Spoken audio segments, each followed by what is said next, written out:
family of the person involved in this.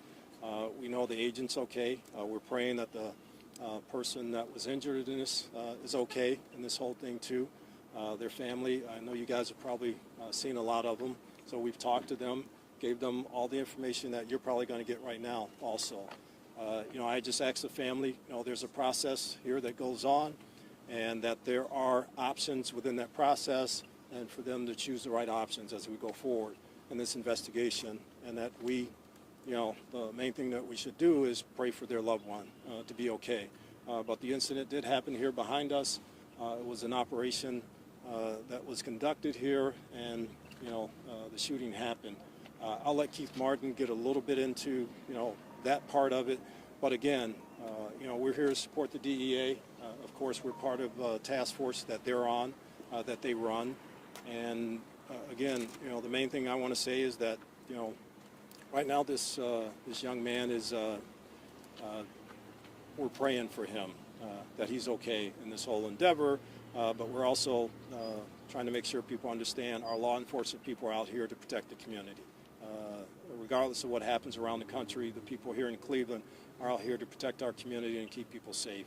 And when guns become involved in things, there's always a possibility of things like this happening. So I'll leave it at that, and I'll let Special Agent in Charge, Martin, kind of address any other things you have. Okay. Thank you, Chief. Good afternoon. Today, DEA agents had an operation going on in this area. We believe unrelated to the operation, two subjects approached one of the DEA agents brandishing a weapon, at which time the agent felt threatened, and there was gunfire exchange. The subject was hit.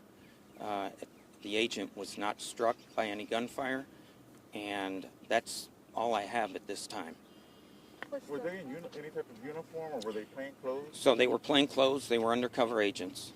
Did the individual who was shot fire any shots? That I don't have that information at this time. Do you know if he had his gun out or if he had it on his waistband? I don't have that information at this time. I can only tell you that there was a gun brandished.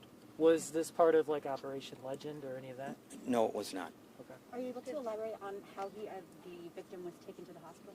So immediately after the individual was shot, our agents rendered assistance, and I believe we had one of the agents packed the wound, and he was taken to the hospital. When you say approach, do you mean in a threatening way to rob, to knowing that they were agents, or how? So, again, at this time, I don't have information on that other than it may have been a carjacking or a robbery. We just don't know. So were they in the car? No, the agent, the agent was in the car. Two individuals approached him, brandishing a weapon, and the agent jumped out of the car and gunfire was exchanged. How old were the two individuals that approached the car? I don't have that information. We'll be following up with you guys in a little bit with some additional information, probably like later on tonight.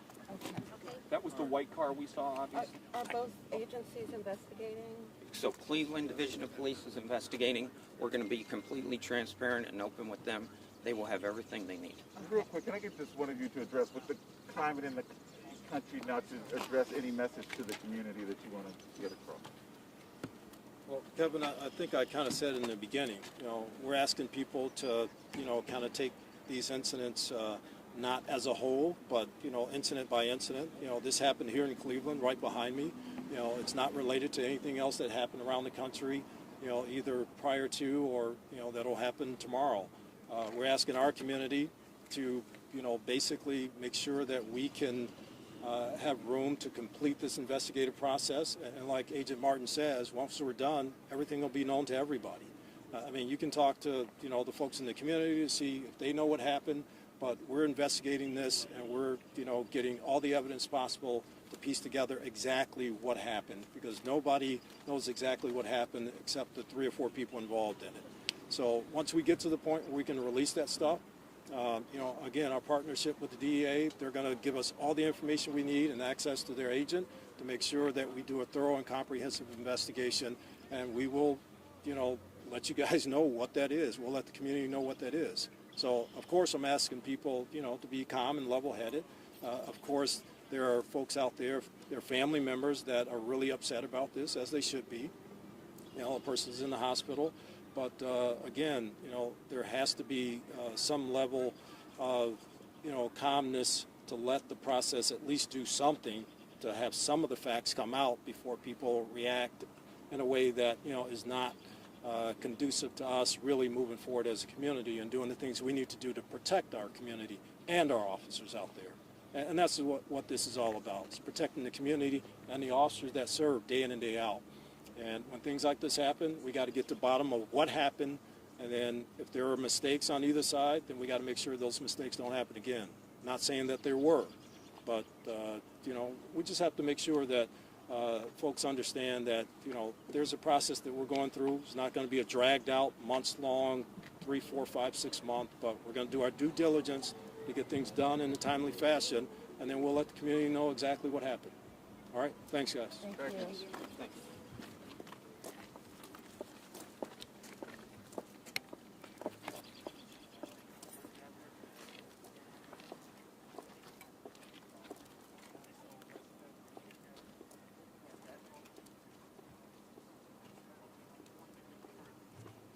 Supposed to go live again?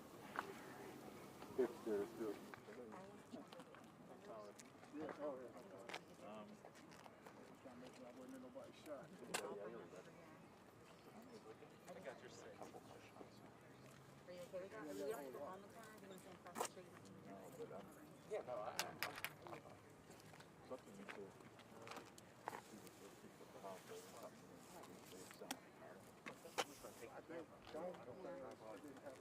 What do you want to do with? They may have seen it.